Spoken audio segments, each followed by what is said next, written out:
আমরা কারো বিরুদ্ধে লাগালাগি খুচাখুচি করা পছন্দ করি না, কিন্তু আমাদেরকে কুচা দিলে কুচা ফিরাইয়া দেওয়া আমাদের উপরে ওয়াজিব। সেই ওয়াজিব কাজটি করতে আমাদেরকে মেহেরবানি করে বাধ্য করবেন না। আমরা আগেই বলেছি, জাতিকে বিভক্ত করতে চাই না, জাতিকে ঐক্যবদ্ধ করে আমরা সামনে আগাতে চাই।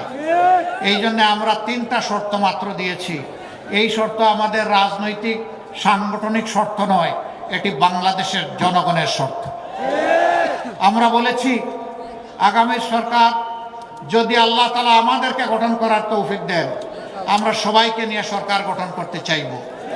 তবে যারা 3টা শর্ত মানবেন, সরকার গঠন তারা অংশগ্রহণ করবেন। নাম্বার 1, নিজে দুর্নীতি করবেন না, আর বগলের নিচে কোনো দুর্নীতিবাজকে আশ্রয় দেবেন না। নাম্বার 2, গরিব ধনী, হিন্দু মুসলমান বৌদ্ধ খ্রিস্টান, নারী পুরুষ, শিশু আবাল বৃদ্ধ বনিতা, যার অধিকার যেখানে লঙ্ঘিত হবে, ন্যায় বিচার পাওয়ার অধিকার তার থাকবে। সেই ন্যায় বিচার সমাজের সকলের জন্য সমান বিচার ইনশাআল্লাহ নিশ্চিত করা হবে। যে অপরাধে একজন সাধারণ নাগরিকের বিচার হবে, একই অপরাধ দেশের প্রেসিডেন্ট করলে তারও বিচার হবে। তিনি এখানে অবশ্যই কোনো বৈধতা অথবা কোনো ইম্পিউনিটি তিনি পাবেন না, তাকেও বিচারের মুখোমুখি হতে হবে। সেই বিচারটাই আমরা ইনশাআল্লাহ কায়েম করতে চাই।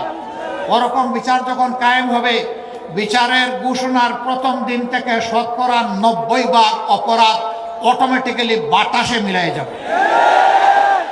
বাকি দুর্বৃত্ত যারা থাকবে, তাদেরকে সংশোধনের জন্য প্রথমে পদক্ষেপ নেওয়া হবে। সংশোধন না হলে আইনের আওতায় সমান দিয়ে তাদের বিচার করা হবে। এইখানে কারোর জন্য সোনার তলোয়ার আর কারোর জন্য ইস্পাতের তলোয়ার হবে না। বিচারের তলোয়ার সকলের জন্য সমান হবে। আমি গোলাকার কথা বলছি না, আমি বলছি ন্যায়ের কথা, ইনসাফের কথা, ইনসাফপূর্ণ শাসনের কথা।